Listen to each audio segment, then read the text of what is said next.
Hey guys, good morning. જય શ્રી કૃષ્ણ, જય શ્રી રામ. તો આ મારો પહેલો વ્લોગ છે. હું પહેલા વ્લોગમાં બહુ નર્વસ હતી કે આ મારો પહેલો વ્લોગ કેવો જશે. આઈ હોપ તમને મારો આ વ્લોગ ગમ્યો હોય.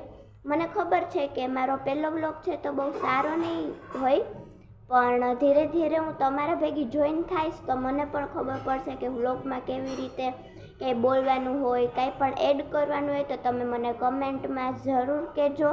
કાંઈ પણ એડ કરવાનું હોય તોય પણ કહેજો ને કાંઈ મિસ્ટેક થઈ હોય તોય પણ કહેજો. મને ખબર છે કે મને યુટ્યુબમાં જોઈન થતાં થોડીક વાર લાગશે, પણ જ્યારે જોઈન થઈ જઈશ ત્યારે મને આવું કાંઈ નર્વસ ફીલ નહીં થાય. અને અત્યારે વાગ્યા છે 10:30 વાગવામાં આવ્યા છે. આપણે વ્લોગ સ્ટાર્ટ કરીએ. તો ગાઈઝ, હું થોડા મિનિટ પછી મળું, ફ્રેશ થઈ આવું અને ઘરનું કામ પતાવી લઉં.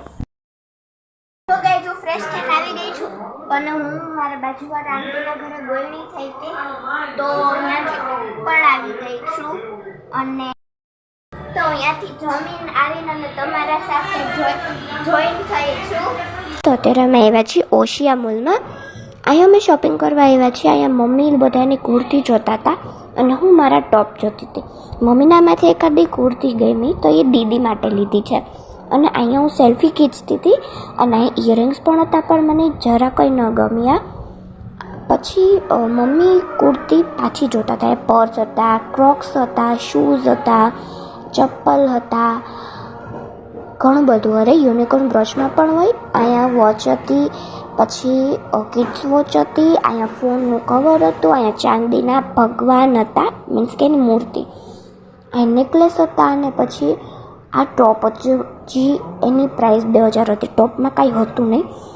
પછી અમે ગયા જ્વેલરી શોપમાં. જ્વેલરી શોપમાં તમે જાશો ને તમે બેહોશ થઈ જશો. આ ક્રાઉન જોઈને તો હું યા પડી જ ગઈ હતી.